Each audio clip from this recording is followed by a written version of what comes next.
আজকে আমরা মুসলমান, এই কোরআন আমাদের ঘরে ঘরে আছে। কোরআন আমরা মুসলমান কখন কাজে লাগাই? টাকা চুরি হয়ে গেছে, মাছ চুরি হয়ে গেছে, থালি চুরি হয়ে গেছে, বদনা চুরি হয়ে গেছে, কিংবা জেনা ব্যভিচার হয়ে গেছে, অন্য বিচার হয়েছে, লোকজন সামনে বসে আছেন, কোরআন পড়িতে জানি না, কিন্তু কোরআনের কসম দেওয়ার জন্য আমরা আগে বাড়াচাড়া করে থাকি। দেখেন কত বাড়িতে এখনো কোরআন রাখা আছে, সুবহানাল্লাহ, মনে হয় মাকুর সাথে চাল পেতে দিয়েছে। এখনো বাড়িতে কোরআন রাখা আছে কত মানুষের, মনে হয় 2 ইঞ্চি 3 ইঞ্চি মোটা ময়লা লেগে আছে ওর জুজদানে কোরআনের কভারের উপরে। এখন পর্যন্ত আমাদের সুবহানাল্লাহ খোলার কিন্তু সময় হয় না। আর দেখবেন যখন কসমের বেলাতে আসবে, হ্যাঁ, ওর বেটার মাথায় হাত দিয়ে কোরআন সে যদি কসম খাই তা আমি মেনে যাব। তার ব্যাপারে তার ঈমান দেখেন, ঈমানটা কত মজবুত, তার ব্যাপারে তার ঈমান দেখেন। ভাই মুসলমান, এই কোরআন আমাদেরকে শিখতে হবে। কোরআন যারা জানে তাদের উদাহরণ আল্লাহ রাসূল 1400 বছর আগে দিয়েছেন। আল্লাহ রাসূল সাল্লাল্লাহু আলাইহি ওয়াসাল্লাম বলেছেন, ও আমার উম্মতরা তোমরা শুনে নাও, যে আমার মুমিন উম্মতরা নর হোক কিংবা নারী হোক, সেই মুসলমান মুমিন কোরআন জানে, কোরআন বুঝে, কোরআন মানে, নামাজ পড়ে, রোজা রাখে, হজ যাকাত সব কিছু করে, কোরআন জানে আর কোরআনের মানে বুঝে। নবী বলেছেন তারা কলমা নিমর মতন। কলমা নিম বুঝে? সান্তলা লেবু চিনেন ভাই? খুব খেয়েছেন, খেয়েছেন না খাননি? আল্লাহ রাসূল বলেছেন উম্মত যারা কোরআন মানে, কোরআন বুঝে, কোরআন পড়ে, তারা হলো সন্তরা কলমা নেমোর মতন। আর যারা শুধু মুসলমান হয়ে আছে, যারা শুধু মুমিন হয়ে আছে কিন্তু কোরআন পড়িতে জানে না, কোরআন জানে না, কোরআন পড়িতে জানে না, তারা নবী, তাদের ব্যাপারে নবী বলেছেন তারা খাজুরের মতো। সুবহানাল্লাহ। আজকে এই সিনাতে বুকে হাত দিয়ে বলেন যে কি আমরা কলমা নেমু আর কি আমরা হলাম খাজুর। কেন দুই রকম বললেন? কলমা নেমু আর খাজুরে কি পার্থক্য আছে আপনি বলেন তো? আপনি এখানে বসে আছেন আর মাঝে মাঝে মাঝে যেখানে সেখানে যদি এখন কলমা সান্তলা নেমু কেউ লিখে লিখে খায়, ওই সেন্ট যা আছে একটা কলমা নেমুতে, আপনার নাকে আসবে না? আসবে না? জোরে বলেন, নাকে আসবে না? আসবে না? কিন্তু পাঞ্জরে বসে বসে যদি কেউ খাজুর খায়, খাজুরের সেন্ট নাকে আসবে? খাজুরের সেন্ট নাকে আসবে ভাই? এই মতো মুসলমান যারা কোরআন জানে, কোরআন মানে, নবী বলেছেন উম্মত রে, কলমা নেমুর মতন ওই লোকটা নিজে লাভ পেল, আর যাকে শিখিয়ে দিবে, যাকে পড়িয়ে দিবে, তারও কিন্তু সে লাভ দিয়ে দিল। আর রাসূল বলেছেন খাজুরের মতন হইল ওই লোকটা যারা কোরআন জানে না, কোরআন বুঝে না, কোরআন পড়ে না, তারা খাজুরের মতো। খাজুর যেমন মিষ্টি, খাইতে ভালো স্বাদ, তার মধ্যে ভালো গুণ, ভালো সিফাত আছে, কিন্তু ওই লোকটা অন্য কোন মানুষকে লাভ দিতে পারে না। এই জন্য নবী বলেছেন ওই মুমিনের মিসাল দিয়ে, ওই মুমিনটা আল্লাহর নিকটে ওরকম কলমা নেমুর মতন যে কোরআন জানে, আর ওই মুমিন যে কোরআন জানে না, ওই হলো খাজুরের মতো। সুবহানাল্লাহ। এই জন্য ভাই কোরআন শিখতে হবে, কোরআন শিখতে হবে, কোরআন পড়িতে হবে। কারণ এই কোরআনটা একটা এমন কিতাব, কোরআন একটা এমন বই, সুবহানাল্লাহ, দুনিয়াতে যত রকম গান এসেছে, দুনিয়াতে যত রকম কিতাব এসেছে, দুনিয়াতে যত রকম গাজাল হয়েছে, একবার, দুবার, তিনবার, পাঁচবার শোনার পর ভালো লাগবে? জোরে বলেন, ভালো লাগবে? আপনি খুব ঝনকারওয়ালা গান শুনছেন, ওরে আল্লাহ কত সুন্দর গান, একবার শুনলেন, দুইবার শুনলেন, তিনবার কারবারে বলবেন হাট রে ভালো লাগে না পুরাতন গান। গাজাল শুনবেন আপনি, দুইবার তিনবার শুনবেন, ভালো লাগে না। কিন্তু ওরে আল্লাহ কোরআন একটা, আল্লাহ রাব্বুল আলামিন আমাদেরকে একটা এমন নিয়ামত দান করেছেন ভাইরে, আমরা জানাজার নামাজ পড়ি তো কোরআন পড়ি, পড়ি না? পড়ি না? জোরে বলেন, পড়ি না? পড়ি না? ফরজ নামাজ পড়ি, কোরআন পড়ি, তারাবির নামাজ পড়ি, কোরআন পড়ি, তাহাজ্জুদের নামাজ পড়ি, কোরআন পড়ি, বেতরের নামাজ পড়ি, কোরআন পড়ি। শুধু কোরআন পড়ি না, প্রত্যেক রাকাতে একটা সূরা আছে, সূরাতুল ফাতিহা, প্রত্যেক রাকাতে তেলাওয়াত করি, করি না? করি না? বলেন। কোরআনে তেলাওয়াত করি, কিন্তু মুসলমান তেলাওয়াত করতে করতে আল্লাহর নবী দুনিয়া থেকে চলে গেছেন, সাহাবায়ে কেরাম চলে গেছেন, তাবিনেরা চলে গেছেন, দুনিয়া থেকে কত বড় বড় আলিম মুহাদ্দিস মুফতি চলে গেলেন, আমার আপনার মা দাদু দাদি নানা নানি চলে গেছেন, আমরাও চলে যাব, কিন্তু আজ পর্যন্ত কোন এমন একটা মানুষ এই কথা বললেন না, মাওলানা সাহেব সূরাতুল ফাতিহার পড়তে কিন্তু ভালো লাগে না। বলছেন কি? বলেছেন যত কোরআন পড়বেন অত মজা লাগবে, যত কোরআন পড়বেন অত মজা লাগবে, বারবার শেখার মন হইবে। আরে কত সুন্দর করে পড়লে, ওই হাফেজটার কত আওয়াজ ভালো, ওই হাফেজটার কত আওয়াজ ভালো, ওই মাওলানার কত আওয়াজ ভালো, রে সুবহানাল্লাহ। হাফেজের কথা বলতে গিয়ে একটা কথা মনে পড়ে গেল, আল্লাহ রাসূল বলেছেন উম্মতরি, আল্লাহ রাব্বুল আমিন আমাকে পাক পবিত্র কিতাব কোরআন জামাকে নাজিল করেছেন। ওরে আল্লাহ, যারা কোরআনকে ভালো করে পড়ে, যারা কোরআনকে ভালো করে বুঝে, যারা কোরআনের মানা মতলব বুঝে, ওরে আল্লাহ ওই হাফিজে কোরআনের ব্যাপারে নবী বলেছেন যেদিন কিয়ামত কায়েম হবে, হাসরের ময়দান হবে, আল্লাহ হাফিজে কোরআনকে ডাকবেন আর বলবেন, এরে হাফিজে কোরআন, তুমি দুনিয়াতে যেমন করে কোরআন পড়েছিলে, দুনিয়াতে যেমন তুমি ঠাইরা ঠাইরা কোরআন পড়েছিলে, দুনিয়াতে যেমন তুমি মিষ্টি করে কোরআন পড়েছিলে, রে হাফিজে কোরআন, আজকে আমি আল্লাহ রাব্বুল আমিন তোমার বদলা দান করব। আমার ফেরেশতাদের মধ্যে সব থেকে ফেরেশতা দামি ফেরেশতা, মারতাবার দিক দিয়ে সব থেকে বড় ফেরেশতা হলো জিবরিল ফেরেশতা। যাও যাও যাও, তার সাথে আমি তোমাকে, তার সঙ্গে তার দলে আমি তোমাকে রেখে দিলাম। এবার বলবেন মাওলানা আমি কোরআন ভালো করে পড়তে জানি না, কত মা খালা দাদি নানি এমন আছেন কোরআন পড়তে জানে না, কিন্তু দেখবেন রমজান মাসে কোরআন পড়িতে জানে না, আটকে আটকে কোরআন পড়ে, কত কষ্ট করে কোরআন পড়ে, হাফিজেদের মতন ফরফর ফরফর ফরফর করে কোরআন পড়িতে পারে না, আটকে আটকে পড়ে, চোখ ঝলমল করে, মুখ আটকে যায়, জিভে আটকে যায়। এই মতো লোকের ব্যাপারে নবী বলেছেন উম্মত রে, যারা কোরআন আটকে আটকে পড়ে, পড়িতে পারে না, তবে চেষ্টা করে পড়বো পড়বো পড়বো নাকি পাবো। আল্লাহ রাসূল বলেছেন ওই সমস্ত মানুষের জন্য, নর হোক কি মানারি হোক, তাদের নেকি নবী বলেছেন আজরান, তাদের নেকি হলো ডাবল নেকি। নারে তাকবীর। যারা কোরআনের হাফিজ, কোরআন ভালো করে পড়তে জানে, মানে মতলব বুঝে আমল করে, তারা কিয়ামতের দিন বুজুর্গ ফেরেশতার সাথে আল্লাহ তারাকে রাখবেন। আর যারা কোরআন পড়তে জানছে কিন্তু ভালো করে জানে না, আটকে আটকে জানছে, হাফিজরা হয়তো 1 ঘন্টাতে 2 পারা 3 পারা পড়বে, আর যারা এমনি মানুষ আছে 1 ঘন্টাতে হয়তো 2 পাতা 3 পাতায় তাদের পড়া হবে। ওই লোকদের ব্যাপারে আল্লাহ রাসূল বলেছেন তারা নেকি ডাবল পাবে, একটা পড়ার নেকি আর এক চেষ্টা করার নেকি।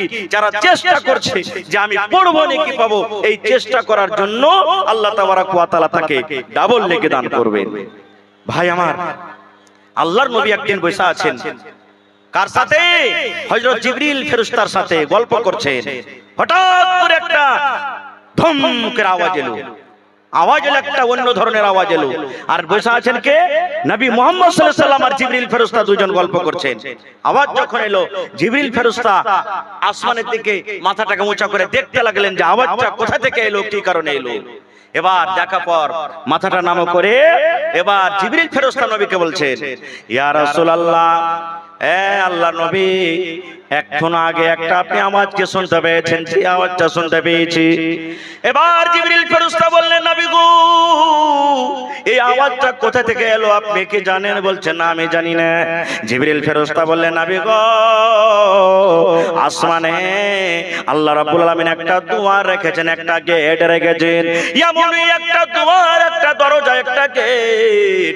যেদিন থেকে আল্লাহ রাব্বুল আলামিন আসমানকে তৈরি করেছেন, যেদিন থেকে আল্লাহ আসমানকে বানালছেন, সেদিন থেকে নিয়ে আজ পর্যন্ত সেই আসমানের দুয়ার কোনোদিন খোলা হয়নি।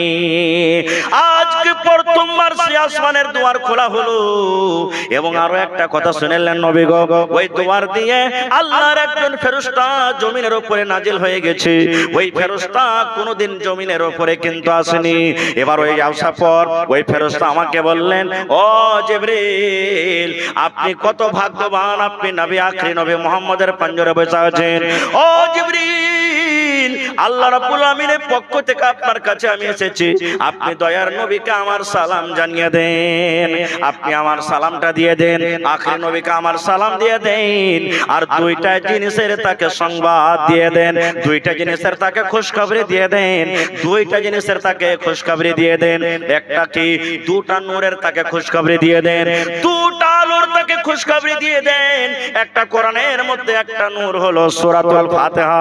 আলহামদুলিল্লাহি রাব্বিল আলামিন, যাকে আমরা তেলাওয়াত করি সূরাতুল ফাতিহা, এক একটা নূর বলা হয়েছে। এবং ওই ফেরেশতা বলছেন, জিবরিল আপনি নবীকে বলে দেন, দুই নম্বর খুশখবরি হলো সূরাতুল বাকারাতে একটা আয়াত আছে কোরআনের শেষ দিকে, কোরআন সব থেকে পড়তে পড়তে পড়তে পড়তে যেদিকে শেষ হয়ে যাবে, সব থেকে শেষের আয়াত আমানা রাসূল থেকে ওয়াফু আন্না, এই শেষ আয়াত ওয়াগফির লানা ওয়ারহামনা আনতা মাওলানা ফানসুরনা আলাল কওমিল কাফিরিন পর্যন্ত এই আয়াতটা যাচ্ছে। এই আয়াতটা যে পড়বে, সুবহানাল্লাহর সূরাতুল ফাতিহা যে পড়বে, আল্লাহ রাব্বুল আমিনের কাছে আল্লাহর দরবারে চায় জিনিস যেগুলা তার অন্তরে থাকবে, যদি আল্লাহর কাছে চাহে, আল্লাহ রাব্বুল আমিন এই দুটা সূরা এবং আয়াতকে পড়ার কারণে আল্লাহ তার যা যা মনোকামনাকে আল্লাহ পূর্ণ করে দেবেন। নারে তাকবীর। একটা সূরাতুল ফাতিহা আর একটা হলো কি শেষ সূরাতুল বাকারার শেষ আয়াত। এই দুটা জিনিস যদি আপনি পড়েন আর আপনার মনের আকাঙ্ক্ষা যদি হয়, আল্লাহ আমার ছেলে হয় না, রব্বুল আমিন তুমি আমাকে সন্তান দান করো, আল্লাহ হয়তো আপনার পরে দয়া করবে, আল্লাহ আপনাকে সন্তান দান করবেন। আপনি গরিব মানুষ, আল্লাহকে যদি বলেন মাবুদ রে আমি এই সূরা পড়লাম, আল্লাহ নামাজ রোজা যা কিছু করার আমি করছি, সাথে সাথে আমি এই সূরা এবং সূরাতুল বাকারার শেষ আয়াতটা আমি পড়ছি, আল্লাহ তুমি আমাকে মাল দাও, আল্লাহ হয়তো আপনার দোয়া কবুল করবেন। আপনি মুসিবতে পড়ে আছেন, আপনি পেরেশানিতে পড়ে আছেন, আপনি এই দোয়া পড়বেন, এই সূরা এবং আয়াতটা পড়বেন, আল্লাহ রাব্বুল আমিন আপনার মুসিবত আল্লাহ দূর করে দেবেন। কোরআনে মেলায় রকম সূরা আছে ভাই, মেলায় রকম আয়াত আছে, আমি অত কথা বলতে পারবো না। একটা মন্ত্র শিখিয়ে যাব আপনাদের কাজকে, মন্ত্রটা শিখবেন ভাই, জোরে বলেন মন্ত্র শিখবেন ইনশাআল্লাহ। শিখলে কাজ আছে। কি মন্ত্র? একবার বাইতুল মাল, সরকারি মাল জমা হয়েছে, খাজুর, জও, কিশমিশ, আঙ্গুর, এই সমস্ত মালকে বাইতুল মাল বলা হয়েছে। আপনাদের এলাকাতে 10 বছর 15 বছর আগে মাঠে ধান চুরি হতো না, হতো না? জোরে বলেন হতো না, হতো না? গরু, মুরগি, ছাগল, বকরি চুরি হতো না, হতো না? হাদিস সহিহ বুখারী শরীফের হাদিস। আল্লাহর নবীর জামানাতে মাল জমা হইল, নবী বললেন, ও আমার সাহাবীরা, কে তোমরা আছো আজকে মালের পহরাদারি করবে, মাল তোমরা জোগাবে, কেমন আছো? একজন সাহাবী আবু হুরায়রা রাদিয়াল্লাহু তাআলা আনহু, উনি বলছেন, ইয়া রাসূলুল্লাহ মালের পহরাদারি আমি করব, মাল আমি জোগাবো। চলে গেলেন সব নিজের বাড়িতে। আবু হুরায়রা রাতের বেলাতে মালের কাছে বসে আছেন, মাল জোগাচ্ছেন, একটা চোর এসে বোরাবোজ করতে শুরু করেছে, মাল চুরি করতে শুরু করেছে। যোগাইছেন আবু হুরায়রা রাদিয়াল্লাহু তাআলা আনহুর সামনে, ওই চোর মাল চুরি করতে শুরু করেছে। তাকে যা ধরে নিলেন, এই আল্লাহর বান্দা, আমি এই মালের পহরাদারি করছি আর তুমি আমার সামনে মাল চুরি করছো? চোর বলতে লাগলো, কি ভাই, ছেলে মেয়েরা বাড়িতে, গরিব মানুষ, কিছু নাই খেতে, কান্নাকাটা করছে, আমাকে ছেড়ে দাও ভাই, আর চুরি করতে আসবো না ভাই, তুমি আমাকে ছেড়ে দাও। ভালো করে শুনবেন হাদিসটা, আর নিয়ে যাবেন দামি জিনিস, কাজ দিবে যতদিন দুনিয়াতে বাঁচবেন। পরে বলছি আর ফজল। চোর চলে গেল বাড়ি, সকাল হইল। আল্লাহ রাসূল বলছেন, আবু হুরায়রা তোমার সাথে রাতে কি হয়েছে? বলছে, ইয়া রাসূলুল্লাহ চোর এসেছিল মাল চুরি করতে, তার কান্না, তার ইনকিসারি আজিজি দেখে আমি তাকে ছেড়ে দিয়েছি। কি বলেছে? আর আসবো না। দয়ার নবী বললেন, আবু হুরায়রা চোর বলেছে আর চুরি করতে আসবো না। আল্লাহ রাসূল বলেন, আবু হুরায়রা রে, আজকে দেখছো তুমি মালের পহরাদারি করবে, ওই চোর আজ রাত্র মাল চুরি করতে আসবে। কে বললেন কথাটা? দয়ার নবী বললেন, আবু হুরায়রা ওই চোর আজকে মাল চুরি করতে আসবে। সাহাবা কেরাম তো নবীর কথা কয় মুখেরা মানতেন, আল্লাহুস সামাদ দিকে আমি যাব না। বিশ্বাস করলেন এমন ভাবে, চোর আসবে তো আসবে, ঠিক 2 নম্বর রাতে আবার চোর চুরি করতে শুরু করেছে। ধরা পড়ে গেল, হাজি তুমি যে বলেছো যে আর চুরি করতে আসবো না, আবার তুমি আজকে 2 নম্বর রাতে চুরি করতে এসেছো, তোমাকে ছাড়বো না, নবীর দরবারে ধুয়ে না যাবো। এবার চোর বলতে লাগলো, ভাই রে আর আমি আসবো না রে ভাই, আর চুরি আমি করব না, নবীর দরবারে তুমি আমাকে নিয়ে যেও না, আর আমি চুরি করব না, তুমি আমাকে ছেড়ে দাও। এবার 2 নম্বর রাতে কিন্তু ছেড়ে দিলেন। সকাল হয়ে গেল, নবী বললেন, আবু হুরায়রা চোর কি মাল চুরি করতে আসেনি? বলছে, ইয়া রাসূলুল্লাহ চোর এসেছিল। এবার কি বলেছে, না তো আর আসবো না। দয়ার নবী বললেন, আবু হুরায়রা রে আমি নবী বললাম ওই চোরটা আজ রাত মাল চুরি করতে আসবে। কয় রাত হলো? জোরে বলেন, কয় রাত হলো? ঠিক 3 নম্বর রাতে চোর চুরি করতে চলে এসেছে, ধরা পড়ে গেল। এবার আবু হুরায়রা বলছেন, দেখো জি তুমি বদমাইশ মানুষ আছো, তুমি 3 রাত থেকে আমাকে ধোঁকা দিছো, আসবো না করে তুমি চুরি করতে আসছো, আজ তো আমাকে ছাড়বো না, নবীর দরবারে ধরে নিয়ে যাব, নবীর দরবারে। এবার চোর কত চালাক দেখেন, চোর বলছে, ওরে আল্লাহ, নবীর দরবারে যাওয়ার মানে আমি চুরিতে ধরা পড়ে গেছি, আমার কি কাটবে? কি কাটবে? হাত কাটবে, আমার হাত কাটে পড়ে যাবে। এবার তখন বলছেন, এই আবু হুরায়রা তুমি আমাকে নবীর দরবারে ধরে নিয়ে যেও না, আর তোমার মালও চুরি করতে আসবো না, তোমাকে একটা দুয়া একটা মন্ত্র শিখিয়ে দিচ্ছি আমি, যদি তুমি সেই মন্ত্রটা যদি শিখে নাও আর তোমাকে আমি শিখিয়ে দিই, তাহলে তুমি আমাকে ছাড়বে। এই জামানার যদি আমরা মানুষ হতাম তো কি বলতাম, শালার বেটা শালা, একবারে ভাটিয়া ভাষাতে চুরি করতে এসে ফের তুই আমাকে দুয়া শিখাবি, নিয়ে তো লাঠি খান্ডাবে। হ্যাঁ, আর পাছা দিকে 2-4 বাড়ি দিয়ে দেখি কেমন দুয়া কোন দিক থেকে আর বার হয়েছে, এই কথাটাই বলতাম। ও আল্লাহ নবীর সাহাবী যখন চোর বললে যে আবু হুরায়রা তোমাকে একটা দোয়া শেখাবো, তার বিনিময়ে তুমি আমাকে নবীর দরবারে নিয়ে যাবে না, ছাড়বে কি? হযরত আবু হুরায়রা রাদিয়াল্লাহু তাআলা আনহু বলেন, ছেড়ে দেব। হ্যাঁ ছেড়ে দেব যদি তোমার দোয়া সত্য হয়। এইবারে চোর বলতে লাগলো, আবু হুরায়রা তুমি পড়ো, আউযু বিল্লাহি মিনাশ শাইতানির রাজীম, বিসমিল্লাহির রহমানির রহিম, আল্লাহু লা ইলাহা ইল্লাহু আল হাইয়ুল কাইয়্যুম লা তাখুযুহু সিনাতুন ওয়ালা নাওম।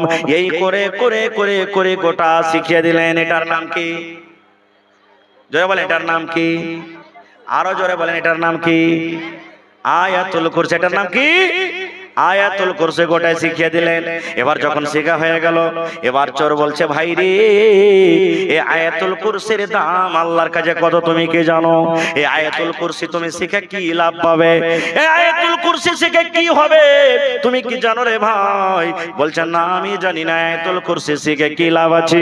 ওরে সুবহানাল্লাহ। এবার চোর শিখিয়ে দিচ্ছেন। কে শিখেছে? চোর শিখিয়ে দিচ্ছেন। ভাই রে যখন তুমি ইশারের নামাজের পর ঘুমাবার জন্য যখন বিছানাতে যাবে ভাই, নর হোক কিংবা নারী হোক, বেটা ছেলে হোক কিংবা বেটি ছেলে হোক, এইবার চোর বলছে যখন ইশারের নামাজের পর তুমি যখন বিছানায় ঘুমাতে যাবে, তোমার চোখ দুটা বন্ধ হওয়ার আগে আগে, বিছানায় তোমার ঘুমার আগে আগে তুমি আউযু বিল্লাহ বিসমিল্লাহ বলে যদি তুমি একবার আয়াতুল কুরসি তুমি পড়ে নাও, এক যেমনই তোমার আয়াতুল কুরসি পড়া শেষ হয়ে যাবে, আল্লাহ রাব্বুল আমিন এই আয়াতুল কুরসি পড়ার কারণে তোমার বাড়িতে আল্লাহ একটা ফেরেশতা দিয়ে দিবেন। একজন পাহারাদার চলে আসবেন আল্লাহর পক্ষ থেকে। সেই পাহারাদার এসে তোমার বাড়ি জগাবে, তোমার গরু জগাবে, তোমার ছাগল জগাবে, তোমার মুরগি জগাবে, তোমার সাইকেল জগাবে, তোমার গম জগাবে, তোমার ধান জগাবে, তোমার বাড়িতে যা কিছু আছে সকাল পর্যন্ত সেই ফেরেশতা পাহারাদারি করবে। কোন চোর তোমার বাড়িতে চুরি করতে পারবে না। নারে তাকবীর। দামি দোয়া না দামি নয়? চোর শিখিয়ে দিলেন, যা ভাই যা, এত তুই সুন্দর দামি শিখালি, এত সুন্দর দোয়া শিখালি, যা তোকে ছেড়ে দেব। ঠিক সকাল হয়েছে, নবীজি বললেন, আবু হুরায়রা চোর কি আসেনি? জি হুজুর, চোর এসেছিল, কিন্তু আমি তাকে ছেড়ে দিলাম। কেন? আমাকে একটা দোয়া শিখালছে, যার কারণে আমি ছেড়ে দিয়েছি। কি দোয়া? এবার আবু হুরায়রা রাদিয়াল্লাহু তাআলা নবীর সামনে পড়ে দিলেন, আউযু বিল্লাহ বিসমিল্লাহ থেকে শুরু করে আল্লাহু লা ইলাহা ইলাহা ইল্লা হু আল হাইয়ুল কাইয়ুম লা তাখুযুহু সিনাতুন ওয়ালা নাওম। করে করে করে গোটা আয়াতুল কুরসি শিখিয়ে দিলেন। এবার নবী বললেন, কি বলেছে চোর? বলছেন, ইয়া রাসূলুল্লাহ, চোর এই কথা বলেছেন আল্লাহর নবী গো, যখন তুমি ইশারে নামাজের পর বাড়িতে ঘুমাতে যাবে, বালিশে মাথা দেওয়ার আগে, বিছানায় ঘুমার আগে আগে তুমি যদি একবার আয়াতুল কুরসি পাঠ করে নাও, আল্লাহ রাব্বুল আলামিনের পক্ষ থেকে তোমার বাড়িতে একজন পহরাদার ফেরেশতা চলে আসবেন। ওই ফেরেশতা এসে তোমার বাড়িতে পহরাদারি করবে, তোমার মাল জোগাবে, তোমার বাড়ি জোগাবে, তোমার গাড়ি জোগাবে, তোমার বাড়িতে গোটা রাত পহরাদারি করবে। কোন চোর তোমার বাড়িতে ক্ষতি করতে পারবে না। নবীজি এই দোয়া যখন আমাকে শিখালছে, আমি তাকে ছেড়ে দিয়েছি। এবার রাসূল বলছেন, কি চোর ঠিকই বলেছে। নবী মেনে নিলেন, তাসদিক করলেন, চোর, জোরে বলেন, চোর ঠিকই বলেছে। এইবারে নবীজি বলছেন, আবু হুরায়রা, 3 রাত থেকে যে তোমার কাছে চুরি করতে আসছে, ওকে তুমি চিনো, জানো কে লোকটা? তো বলছেন, কে? আল্লাহ রাসূল, এটা একটা চোর চুরি করতে আসছে। বলছেন, না রে খেপা, না, ওটা চোর নয় রে, ওটা চোর নয়, ওটা হলো শয়তান, ওটা হলো শয়তান রে। 3 রাত থেকে চুরি করতে আসছে, ওটা হলো শয়তান, ওটা মানুষ নয় রে, চোর নয়, ওটা হলো শয়তান। এবার হযরত আবু হুরায়রা বলছেন, ইয়া রাসূলুল্লাহ, চোর এত দামি কথা জানে, মানে শয়তান এত দামি কথা জানে, এত সুন্দর কথা জানে। এবার নবী বললেন, আবু হুরায়রা, চোর একজন খুব বড় আবেদ আলেম ছিলেন, কিন্তু আল্লাহ রাব্বুল আলামিন একটা কথা না মানার কারণে, একটা সিজদা না করার কারণে, ওরে সুবহানাল্লাহ, আল্লাহ রাব্বুল আলামিন তাকে জান্নাত থেকে বের করে দিয়েছেন। তাই কবি বলেন, শয়তান ভালো কথা জানে, কিন্তু শয়তান ভালো কথা মানে না। শয়তান কোরআনকে জানে, কিন্তু শয়তান কোরআনের কথা মানে না। শয়তান আল্লাহকে জানে, কিন্তু শয়তান আল্লাহর কথা মানে না।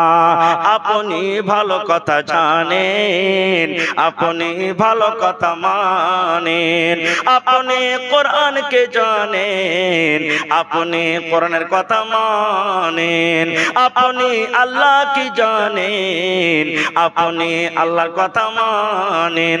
আপনি ভালো কথা জানেন এবং মানেন বলে ঈমানদার, আর শয়তান ভালো কথা জানে কিন্তু মানে না, এই জন্য শয়তান হলো বেঈমান। নারে তাকবীর। এই আয়াতুল কুরসির ব্যাপারে আরেকটা হাদিস আছে, আল্লাহ রাসূল বলেছেন, 5 ওয়াক্তের ফরজ নামাজের পরে যদি কোনো আল্লাহর বান্দা আয়াতুল কুরসি পড়ে নেয়, তো ওকে জান্নাতে যেতে শুধু ওকে মত আটকে রেখেছে, যখনই মরলে জান্নাতের ভিতরে চলে যাবে। এত বড় ফজিলত, কিন্তু কয়টা লোক আমরা আয়াতুল কুরসি জানি ভাই? আমরা জানি না। যারা জানেন না শিখে নেবেন ভাই। ছিল মনে যে আমি এই কোরআন নিয়ে কিছু আলোচনা করব সময় ধরে, কিন্তু ভাই সময়ের খুব দাম আছে। আজকে আমার সময় একবারে 1 ঘন্টা মোটামুটি কেটে গেল ভাইরে, আর মোটামুটি আপনাদের সামনে আধ ঘন্টা 1 ঘন্টা আছে। আল্লাহ যদি হায়াত রাখেন এই বিষয় নিয়ে আবার কোনোদিন আলোচনা করব। ভাই, এই কোরআনকে আমরা ভালোবাসি না বাসি না? কোরআনের প্রতি আমাদের মহব্বত আছে না নেই? জোরে বলেন, কোরআনের প্রতি মহব্বত আছে না নেই? হাত তুলে বলেন, কোরআনের প্রতি মহব্বত আছে না নেই? মাশাআল্লাহ, তুমি হাতকে কবুল করো, পড়ো আল্লাহুম্মা আমিন। যারা কোরআনকে ভালোবাসে তারা কাকে ভালোবাসে? জোরে বলেন, কোরআন যারা ভালোবাসে তারা কারাকে ভালোবাসে? আর আল্লাহকে যারা ভালোবাসবে, আল্লাহ তারাকে ভালোবাসবে না বাসবে না? আর আল্লাহ যারাকে ভালোবাসবেন তারা কোথায় যাবেন? জোরে বলেন, কোথায় যাবেন? জান্নাত যেতে রাজি আছে না নাই? জোরে বলেন। আল্লাহকে দোয়া করছি, আল্লাহ এই পেন্ডালের তলাতে ছোট বড় নর নারী যত আছে, আল্লাহ কিয়ামতের দিন আমাদেরকে সকলকে জান্নাতুল ফিরদৌসে জায়গা দিও, পড়ুন আল্লাহুম্মা আমিন। ভাই, কোরআন কয় পারার আছে হে ভাই? জোরে বলেন। 30 পারা কোরআন। 1 টাকা দিবেন তো 1 টাকা নিব ভাই।